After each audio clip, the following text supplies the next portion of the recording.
Did you know that when you're on the road with limited data or Wi-Fi, you can still listen to the X-Zone Radio Show with Rob McConnell, The Science of Magic with Gwilda Wiyaka, X-1, Dimension X, Space Patrol, and every minute of the X-Zone Broadcast Network by calling 213-401-0080, courtesy of Audio Now.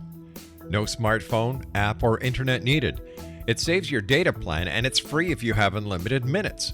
Call 213-401-0080 to listen on any phone, anytime, anywhere. Remember 213-401-0080 for the best of the paranormal, parapsychology, and sci-fi radio programming anywhere, 24/7, 365.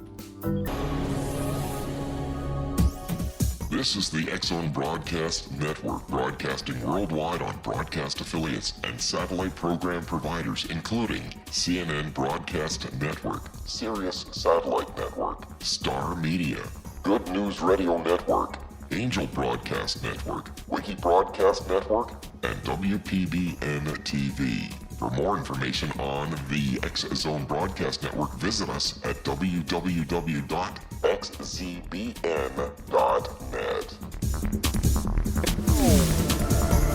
The X-Zone Radio Show with Rob McConnell is largely an opinion talk show. All opinions, comments, or statements of fact expressed by Rob McConnell's guests are strictly their own and are not to be construed as those of the X-Zone Radio Show or endorsed in any manner by Rob McConnell, REL-MAR McConnell Media Company, the X-Zone Broadcast Network, its affiliated networks, stations, employees, or advertisers.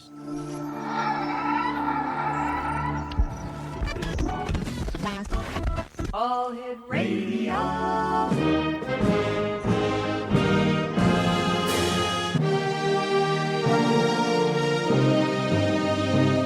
Welcome to the X-Zone, a place where fact is fiction and fiction is reality. Now, here's your host, Rob McConnell.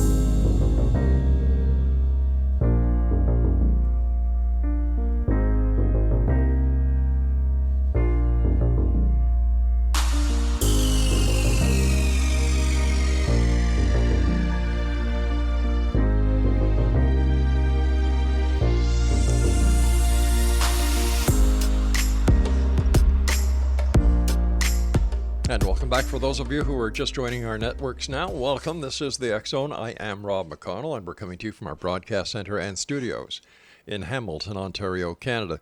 If you'd like to send me an email, it's very simple, xzone at xzoneradiotv.com, on all social media sites, X-Zone Radio TV. And for the broadcast schedule of the X-Zone Broadcast Network, www.xzbn.net. And for the X-Zone TV channel on SimulTV, www.simultv.com.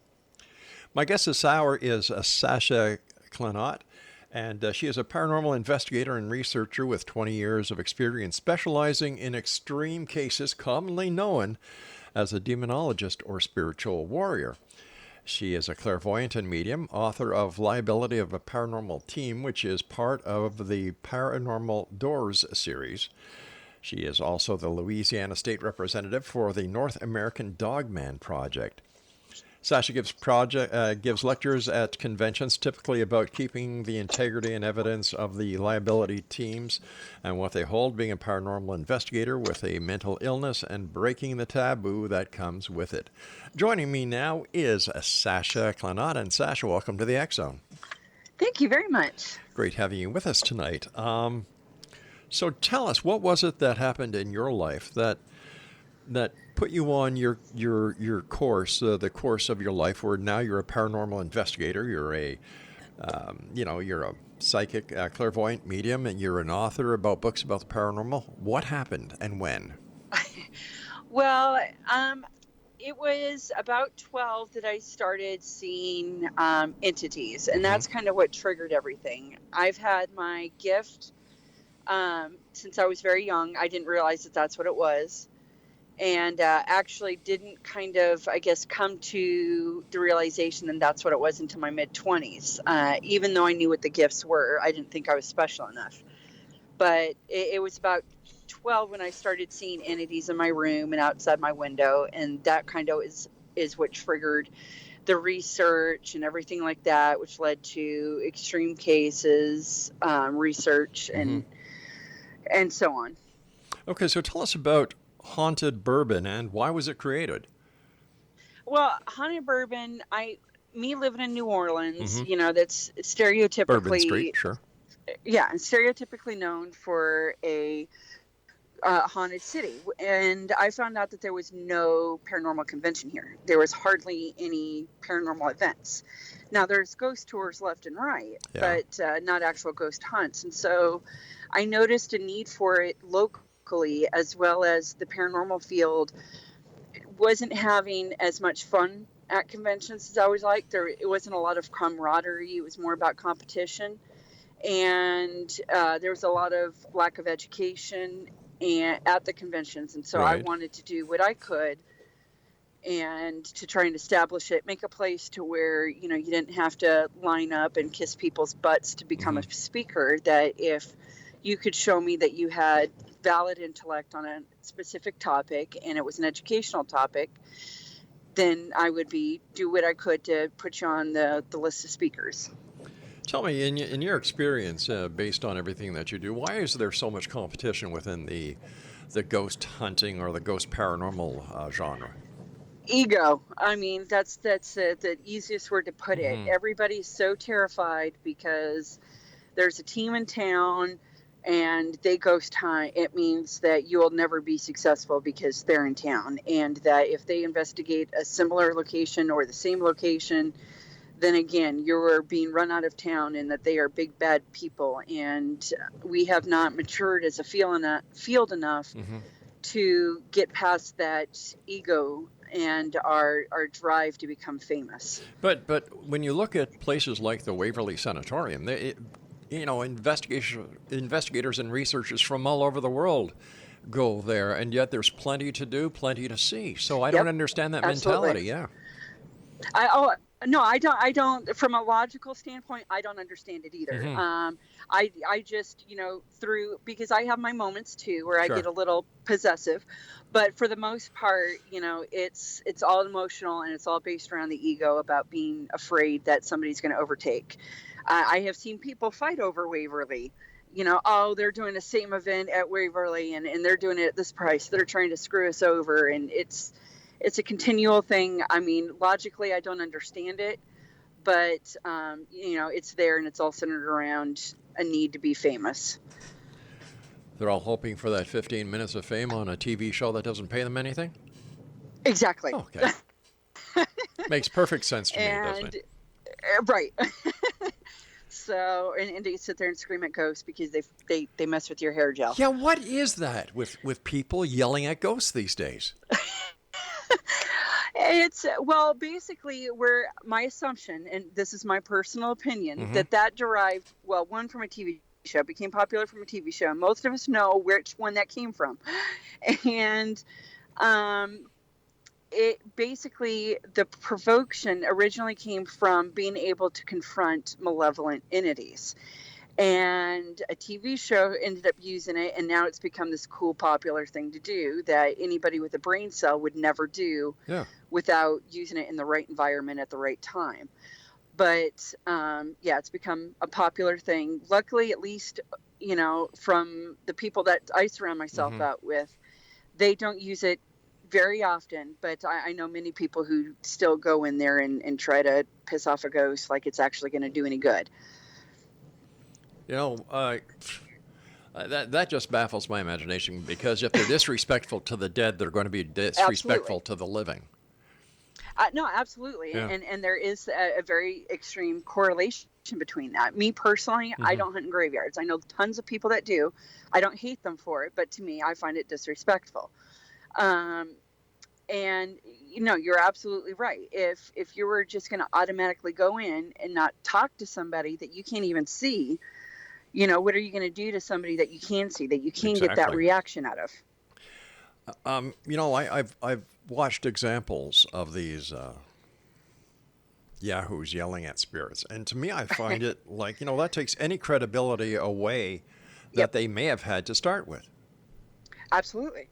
And like I said, it was originally meant to be able to stand up to malevolent entities when it's needed, whether you're religious or not, the exorcisms, that's what they do. Now, they do that on a completely different level. It's just manipulated and twisted and everything into what we see now on TV and in paranormal groups.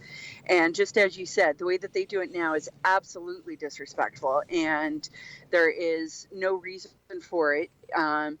Some consider it dangerous, and some, just as you said, completely devalues us as a field. Yeah. In your opinion, where's the most haunted place in New Orleans? Oh, goodness. I think all you have to do is step outside. Okay. I would probably say Jackson Square. That would be my personal opinion. I'm sure others would disagree. There's a lot of popular places here, but that would probably be my go-to place, because that is where the hanging, the public executions used to take place. And that is also where a lot of fighting was when the War of 1812 right. Was. And then also you've got the church there. And so there's a whole mix of emotions there from a whole different aspect. What's your most, let me rephrase this. What's your most favorite paranormal topic and why? Actually, it would be liability, and quantum theory, but I'm still baby new to quantum theory. But my main one that I really like is liability. Now, I'd like to start talking about that, but I looked at my clock and we're just under a minute. So what we're going to do is we're going to hold on to this topic until we come back from this break at the bottom of this segment. And Exo Nation, our guest this hour is Sasha Klanott, and her website is www.hauntedbourbon.com. And Sasha and I will be back on the other side of this commercial break as we continue here in the X-Zone from our broadcast center and studios in Hamilton, Ontario, Canada. Don't forget, if you'd like to get your complimentary copy of the X Chronicles newspaper, all you need to do is go to www.xchroniclesnewspaper.com. Now, you can read it online, you can download it, it's totally searchable. Have a blast. 92 full-color pages. Or if you'd like to have that print copy in your hand and you don't want to go through the hassle of downloading PDFs and printing them, you can go to Amazon.com. This is the X-Zone. I am Rob McConnell, and Sasha and I will return on the other side of this break. Whatever you do, don't go away.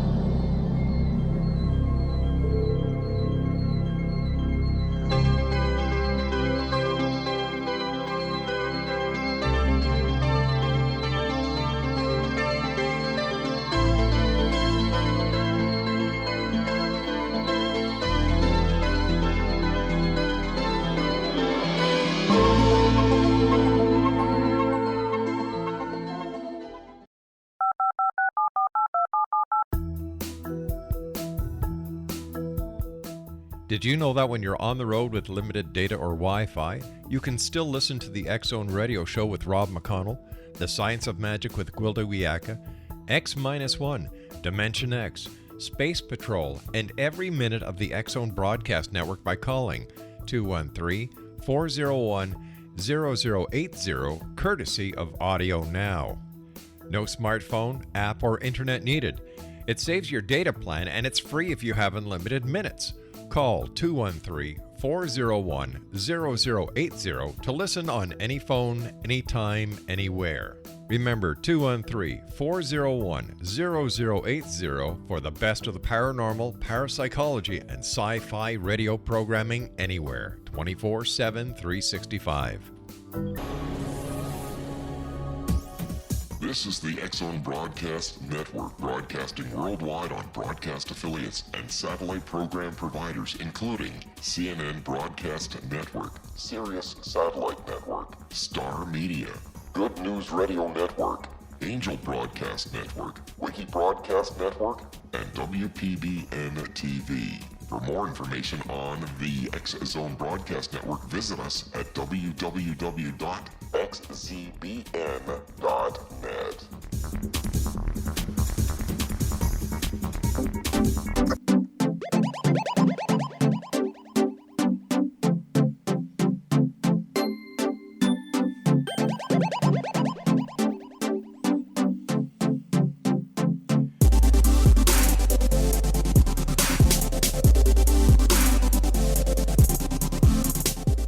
Welcome back, one and all. Sasha Klanott is our special guest this hour, www.hauntedbourbon.com.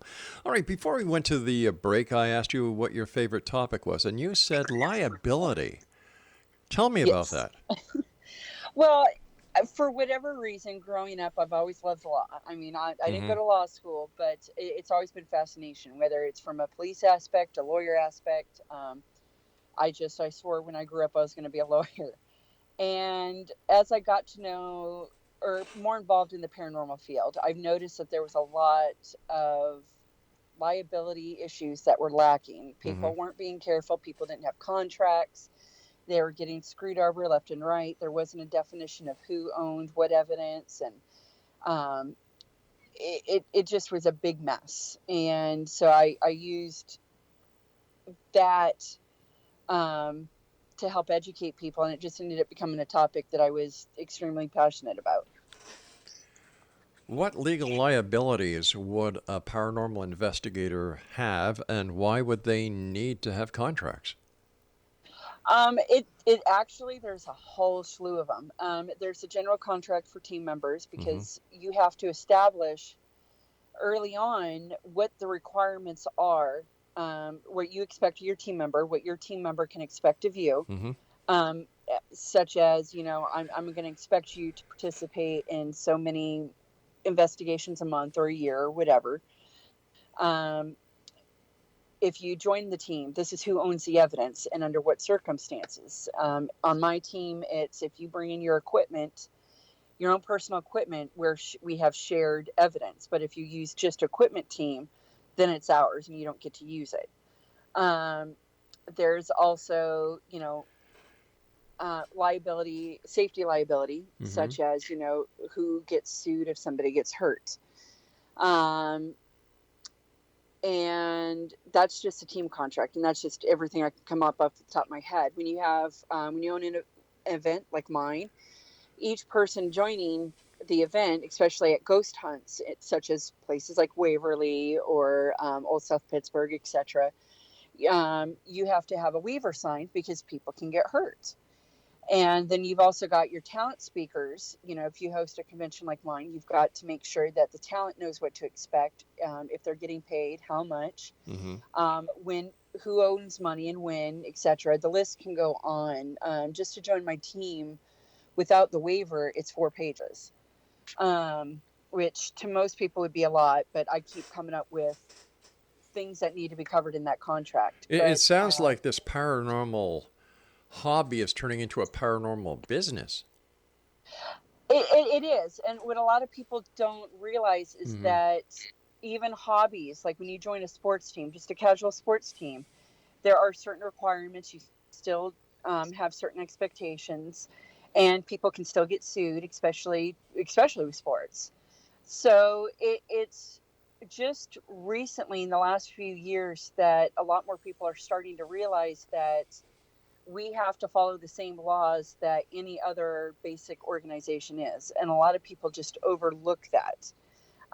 Granted, I'm a little bit more thorough than the average person. If you were to join a sports team, you're going to sign, maybe like a code of conduct, maybe a short piece of paper about what's expected, and then a waiver saying that you're not going to sue them if you break a leg. But, my contracts go into a lot more detail. But yeah, a lot of people don't realize that your team, depending on what way you run it, might actually be a business. And, that's why I separate my team from my convention, because my convention is run to raise money for people, but it's still technically a business until I get an official 501(c)(3). And my team is run as an unincorporated organization, which still has certain tax documents that is required. A lot of people just don't know. Wait a sec. Hold on here. The tax documents are required if you charge for your services. It's if you make money, yes, but you still have to register with them. I mean, even if you don't make money, obviously, if you don't make money, you don't pay taxes. Right. Sure. If you're in a corporation or an LLC, but we're talking about ghost hunting. We're not talking about a multi-billion-dollar entity. Right, but you still have certain obligations. Like I crochet on the side. I don't make very much money from it, but I still make money. And if you make any money at all, you still pay taxes. But even if I didn't make money, Yeah. I still have to report that I didn't make money. I still have to, if I did it for charity, let's just say I did it out of my home, I would still have to record that if I'm representing myself as even an organization that crochets. All right, but requirements. But paranormal organizations, these people don't get paid, number one. Number two, the majority of them end up buying the equipment themselves. Agreed. I do. So why the... I can understand it if you're doing it for insurance purposes, liability insurance, for other reasons. But my personal belief is that this is going a little bit too far. Does that deter anybody from getting involved? No, and it's depending on who you ask, that would say that's a good thing or a bad thing. It doesn't, because I know tons of people who don't have the proper paperwork in general, just because they don't know what they should think of. But it is very important to make sure that you have the right paperwork. Even unincorporated organizations, which is a normal ghost hunting team. Most ghost hunting teams are unincorporated, and they're just an organization. Right. They still have requirements that they're supposed to follow. And it's just, now, am I saying if the IRS came to you and say, okay, well, you didn't make any money and you didn't file with us, but we're still going to put you in jail? No, it's very unlikely. But it's still always better to make sure that you have the proper paperwork. That way you can sit here and tell somebody, we're a ghost hunting team. We're separate. And then also there is that legal liability between, if, let's say you and I were on a team and I go on a killing rampage and somebody sues the team, can they sue the team? Can they only sue an individual? And that's why you've got to register even as an organization or a LLC or, whatever you decide to put your team as, so that those boundaries can be established in case something like that happens. Let me ask you this. So, you and your team go into a residence. Are you insured? We don't go into residence. Not right now. All right. So let's say you go into a business. Your ghost tour goes into a business, or something happens on a public street. Are you insured? Well, I don't do ghost tours. I'm saying that they've had all right, let me look at it this way. When you have your event, right, are you insured? I do. I go through locations that have insurance that I can use. But why don't you get your own insurance? Because there's no way that with the money that I get at the end of it, that I would be able to afford that. So I have to be careful about what locations I use. And that way, if something were to happen, that location's insurance does cover it on top of the waivers that I do have. But you should always have insurance, whether it's personal insurance, whether you do go in residence, especially if you go into a residence, and especially if you do ghost tours. Are your people put through police background checks? It's just me and my, fiance, but yes. Anybody that joins my team needs to be going through, but that's a personal choice. That I just prefer to make sure that everybody on my team, I don't have to worry about. Now, granted, if they haven't been arrested or caught yet, but that also shows that I took the initial effort to make sure that everybody on my team, and that relieves me of some liability, that I took an honest effort to make sure that everybody on my team, whether it's just me and my fiance or whether it's 10 people. All right, let me ask you this, and I hope you don't take it the wrong way. Why are you such a stickler? I just think it's my personality. I feel that if you don't take those precautions, that you run the risk. I have heard horror stories of people having people on their team and they run off with money, and come to find out, if they would have done a background check, they would have seen that person had theft on their record, and they wouldn't have let them near money. I have dated violent people in the past, and it's never affected, the residential team. But I didn't do the proper background checks, and if I would have, then I probably wouldn't have been dating them in the first place. But it's vital to me. My opinion is it's very vital to take those extra efforts to make sure that not only are your team, but your residents are going to be taken care of if you are going to have random people. All right, so what is it exactly you do then? If you don't go into houses, if you don't do tours, what exactly do you do? Normally I do residentials. I'm just not doing residentials Oh, I now see. until I get the proper insurance. I do handle the extreme cases, which means that I am even more at liability than the average person, because then you cross that threshold Mm-hmm. of telling somebody that, oh, no, you're just crazy, or no, you're possessed, and they come to find out they've got schizophrenia. So there's certain more obligations there, and that's another reason that I'm waiting to get back into residentials. Like when I was in Alaska, I wasn't a stickler for insurance. I should Mm-hmm. have been, but I wasn't. And I did do residentials quite frequently, almost every weekend, because it was just starting to become popular up there.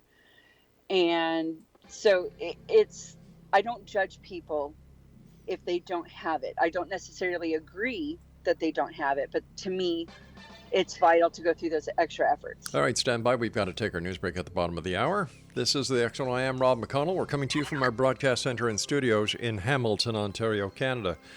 Our guest this hour is Sasha Klanott, and her website is hauntedbourbon.com. And we'll both be back on the other side of this break as we continue talking about the paranormal, parapsychology, and what makes this business tick. Don't go away.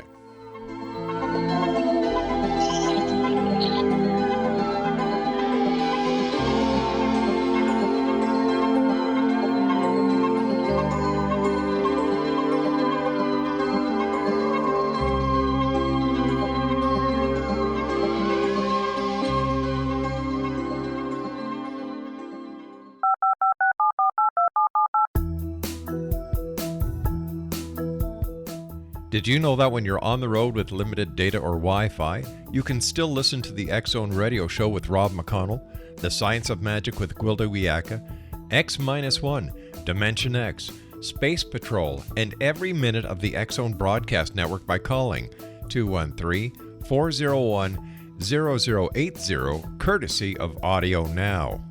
No smartphone, app, or internet needed. It saves your data plan, and it's free if you have unlimited minutes. Call 213-401-0080 to listen on any phone, anytime, anywhere. Remember 213-401-0080 for the best of the paranormal, parapsychology, and sci-fi radio programming anywhere, 24/7, 365.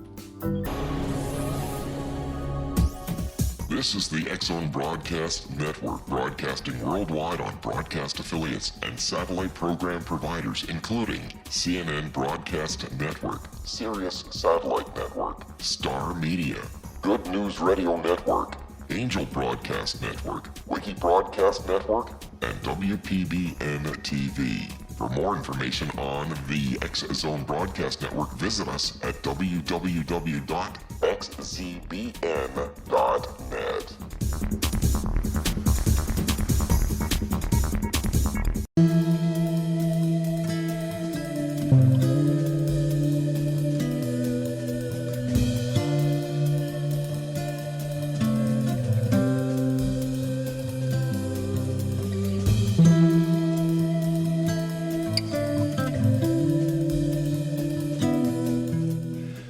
Welcome back, everyone. This is the X Zone. I am Rob McConnell. We're coming to you from our broadcast center in Hamilton, Ontario, Canada, on the X Zone Broadcast Network, Talkstar Radio Network, Mutual Broadcast Network, iHeartRadio, as well as Simul Radio and Simul TV. Our guest this hour is Sasha Klanott. Her website is hauntedbourbon.com. Tell me about your experience as a demonologist or spiritual warrior.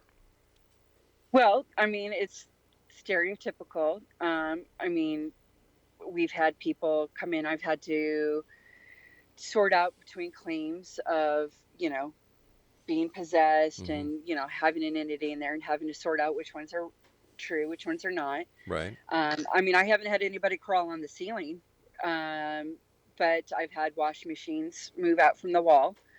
I have had things move, which obviously does not declare it necessarily a demon or inhuman. Mm-hmm. But I have had cases where I've heard growls out loud. People come out on my team with bruises and such.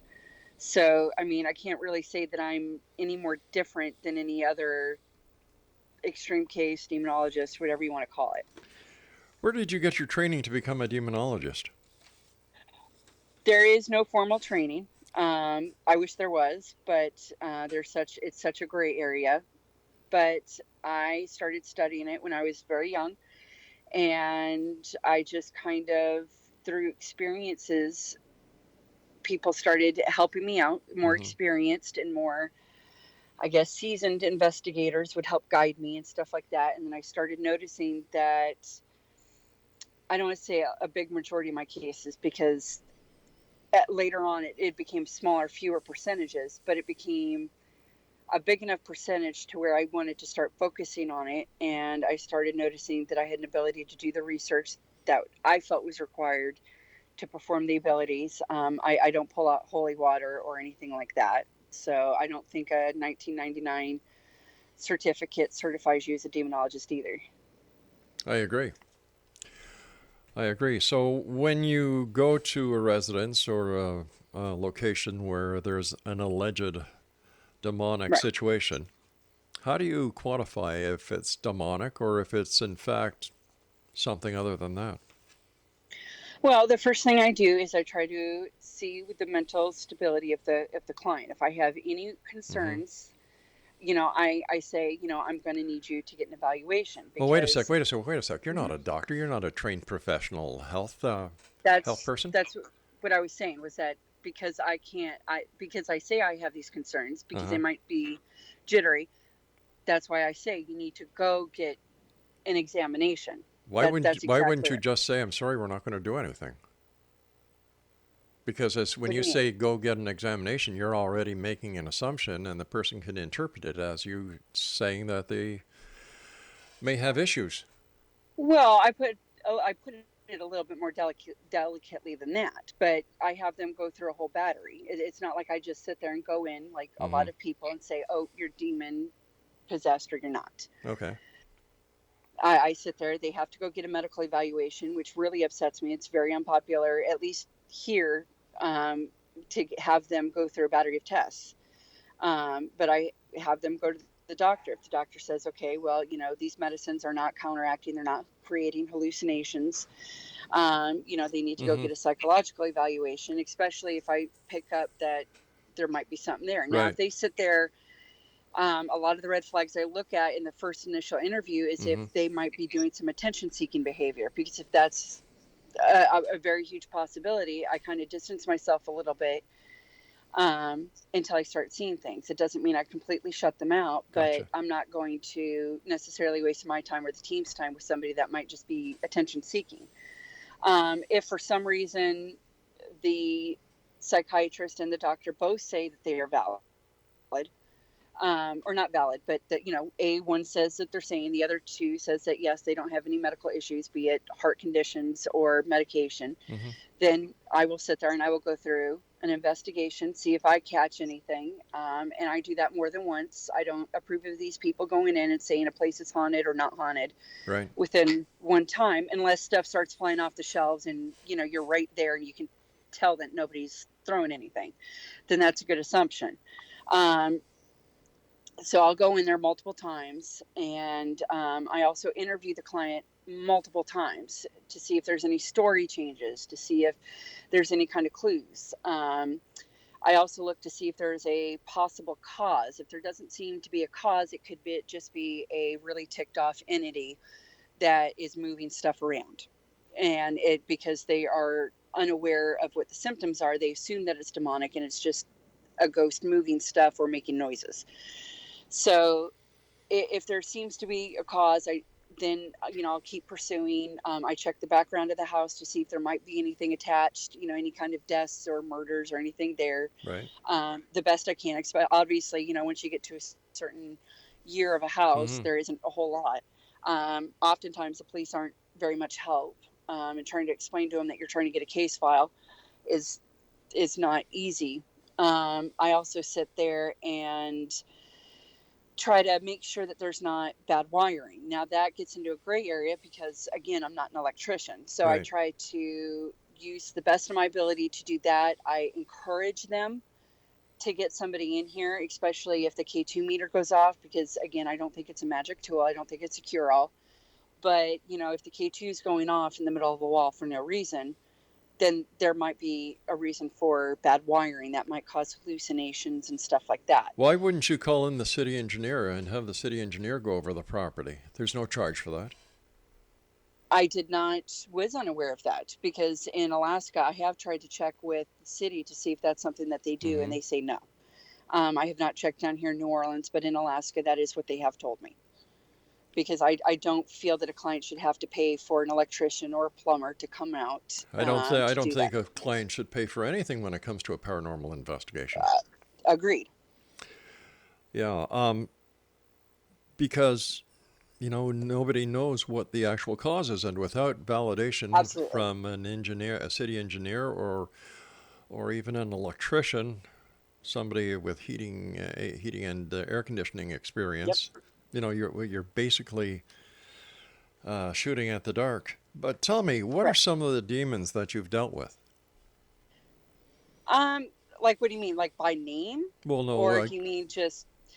Well, that's where I kind of fall into the unpopular category. I don't know. That's why I use extreme case specialists.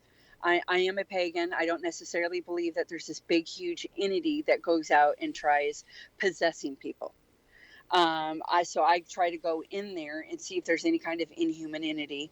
And if it's a case that, does look like it's a demon, I might move it on to a Christian person, especially if the client is Christian. Now, I have had EVPs that come back, Azazel, which is a demon. Now, that's only happened a couple times. Like I said, I cannot verify that is Azazel.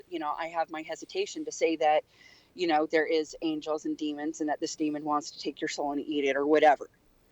I lean a lot more towards there being an inhuman entity from somewhere else that is trying to just, whether it's harass us or whatnot. I personally do not believe that entities are really trying to possess us. Then what do these demons want, or these negative entities want? That is kind of unknown, because, unfortunately, just like you said, there isn't a formal cause to any kind of these anomalies. Right. 2, we don't have a stream of EVPs unless you're real lucky, or you've got, some kind of audio device that sits there and creates words for you. But most investigators, even in demonic cases, don't sit there and have, I want your soul. So it's very hard to sit there and say that. I've never had any entity, whether it's a ghost or a possible demon, which is why I don't like...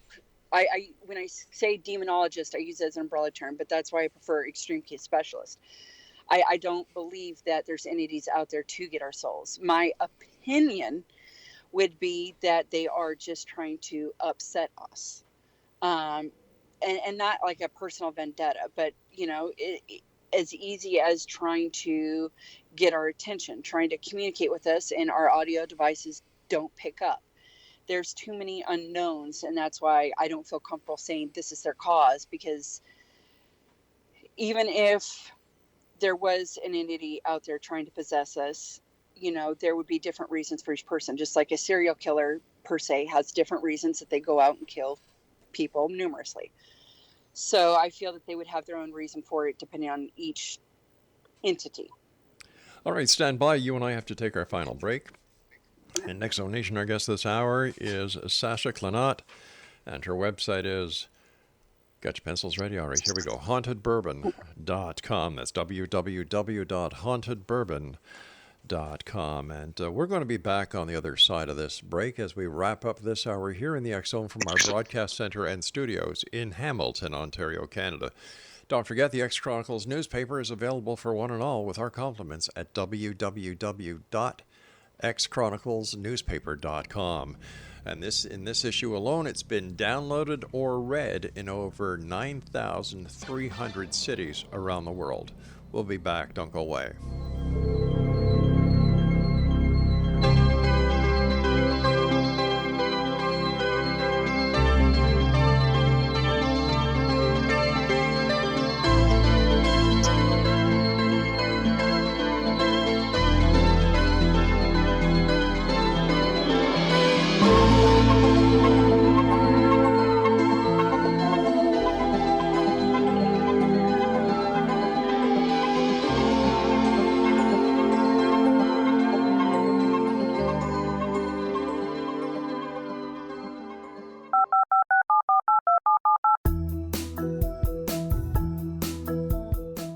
Did you know that when you're on the road with limited data or Wi-Fi, you can still listen to the X-Zone Radio Show with Rob McConnell, The Science of Magic with Gwilda Wiyaka, X-1, Dimension X, Space Patrol, and every minute of the X-Zone Broadcast Network by calling 213-401-0080, courtesy of Audio Now.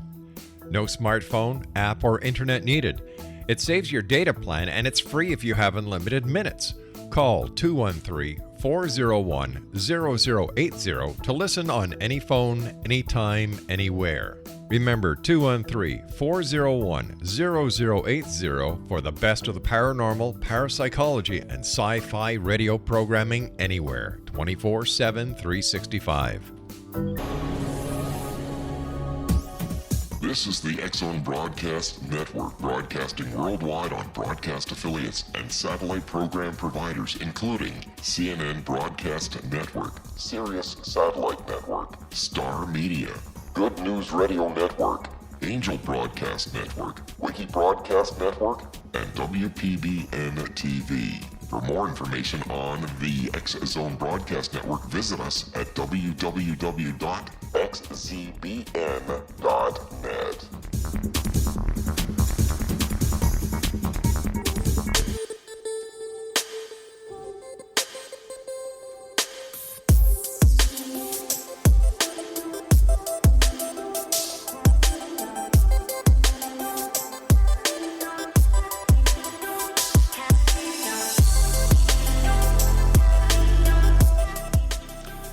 All right, Exonation, Sasha Klanott is our guest. Her website is hauntedbourbon.com. How many members are there in your team, Sasha? Right now, only two. You and your fiance. Right. And- I have had a couple that joined, but they don't have the time to continue. I see. What has been your most memorable paranormal experience? Probably the case where the washing machine did come out from the wall. As soon as I heard it, I ran upstairs. I checked around to see if there was any causes for it. We called the owners to see if we could open up the bottom of it, to open up the bottom of the washing machine and see if there was any kind of gadget inside that would cause it to move. At that same investigation, we cut a bunch of growls, and one of the team members ended up with a bruise at the end of it. So that was probably my most memorable one. I've had other good ones that are less eventful, and I've had other stuff in the field that is eventful, but that would probably be the most, I guess, quote unquote, dramatic case I've had. Let's say somebody calls you up and you go to their house and you do the investigation after you've done all the preliminary work that is done. How do you present the person who has called you with whatever you find? If we find anything, because I have had many cases where I don't find anything. The first thing I do is, if I do find something, I go through a little spiel that says, there isn't a way to prove or disprove the paranormal. This is the typical guidelines at what point we would normally say that this is or is not haunted. I let them know that anything that they hear, is unlikely to hurt you, because 99.9% of the time, like I said, I think I've only had one case where somebody got hurt, and that was just the team member at that time that ended up with a bruise. I've never had a client with scratches or anything like that. So I present them, that they aren't if they were to hear anything, that it's not of any huge consequence. So then I will show them each step that we used, explain why we feel that it may or may not be paranormal. And I make sure that I weed out anything that may be questionable, such as, a very quiet mumble or something like that. I wouldn't toss into the pile. I mean, I might keep it in their file for later in case, it goes on for a year, they want me back. But realistically, that wouldn't be something I show to a client. So it would have to be a very clear EVP, and I would have to explain to them why I would think it was. If it's something semi-scary, because we've had some stuff that could be construed for somebody that doesn't know better. That's scary. If there's photos, give the options why we would think that it would be paranormal or not. And basically just do the same thing for any video we may or may not catch. And then at the end of it, say what we would suggest if there was any follow-ups. We would pursue more investigations, or we don't think anything here is going to hurt you. So at this point, it would be up to you if you want us to come in some more, but we can cleanse the house. But realistically, nothing in here is going to hurt you, or we didn't find anything. And I'm really sorry, but we don't find anything that would be any remotely, what we would consider remotely towards the paranormal. Why would a person who's having suspected paranormal activity call a paranormal investigator instead of a member of the clergy? There's a ton of reasons for that. Some of it is they may not go to church. Like I don't go to church. Some of it is they don't want to be judged by their clergy, because a lot of times clergy, not all, but some can be very condescending or judgmental, or they just shrug it off. Again, that's not all the case. There's plenty of good. I have worked with them. And some of it is they don't think that it's something that clergy can help out with. Usually if a client does tell me that they are religious oriented, I do ask them if they would want us to involve their clergy, whether it's, priest. But it is, there's so many reasons, but those would probably be the main three that I would give off. Why does a spirit stay behind instead of crossing and going to the light? My opinion would be that I don't feel that they necessarily stay behind for whatever reasons. The very little that I have learned with quantum theory is that there is a possibility that there is other dimensions, and that at some points it weakens, and that's why we are able to. If you were to follow through or follow the theory that they are left behind, it would be because they died of a traumatic cause, whether it was a sudden murder or a sudden heart attack, or they have a longing to watch over that person. And sometimes a lot of people think that they have left behind, and they haven't. Like, because I am a medium, I have talked to people who don't stay behind, but they can still talk. I don't feel that even if there was, a light or, whatever, that they wouldn't be able to communicate. And that is part of the reason that I think that there might be something different going on rather than just being left behind because of unresolved issues. Because I have communicated with people that have moved on, and they only pop around every so often. And it would go against that belief that once they move on, they can't really talk to us. How different is the awareness of the paranormal in Alaska compared to New Orleans?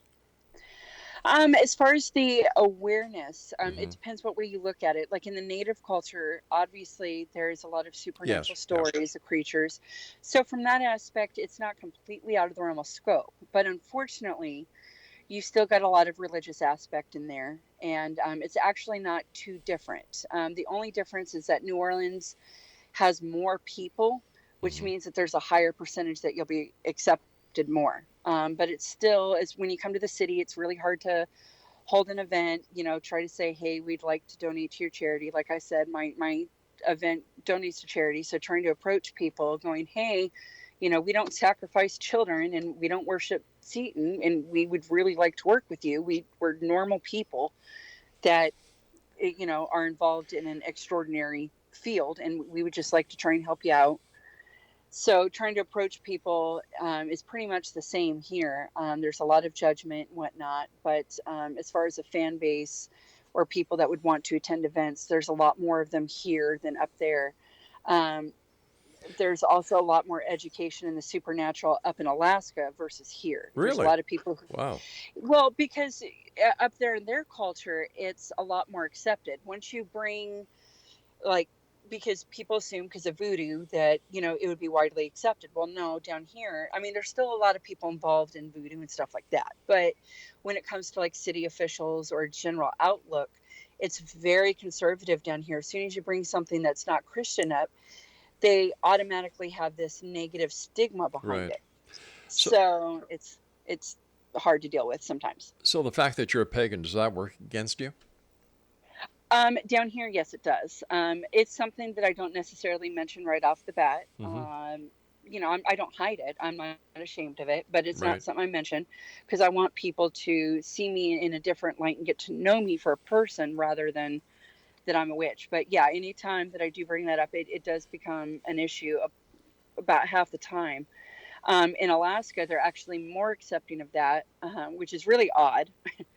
They can accept that I'm pagan, but the supernatural they get judgmental about. But down here, it's just no to anything that's not Christian. So I have to make sure that I find the appropriate time to bring it up, if it even comes up. Right. And try to go from there. But yeah, there is a lot of judgment. I do have a pentacle tattoo on my forearm. So, if I go to a business meeting, I wear a long sleeve shirt, but I do have comments made, good and bad, about my tattoo. When I would ride a bus, or if we're at a restaurant or something like that, people will make comments. Wow. It's not very nice, is it? Yeah, but I understand. A lot of it is a lack of education. Once I explain that, again, I don't worship the devil or I sacrifice babies, they tend to open up. And once they start asking questions, I notice that, they realize that I'm not a bad person and that we just see things a little differently. Well, let's face it, the witches and Wicca have received a bum rap throughout history. Yes. Yeah. Oh, absolutely. Yeah. And I'm not, Yeah. and that's another one that, explaining the difference between Wiccan and witchcraft and Druid and stuff like that. But, I've been associated with Druids who in the past have been associated with human sacrifice, and I've had to go, no. But yeah, there's a lot of stigma, and breaking that is a big thing that I like to work on with the event as well. Well, I wish you continued success. Unfortunately, we've run out of time for today, but we'd love to have you back on because it was certainly entertaining, it was enlightening, and it was educational. Thank you. And once again, if you'd like to get more information about our guest this hour, Exo Nation, Sasha Klanott, her website is hauntedbourbon.com. Now, I'll be back on the other side of this commercial break with the news as we continue here in the X Zone from our broadcast center and studios in Hamilton, Ontario, Canada. My name is Rob McConnell. Don't go away.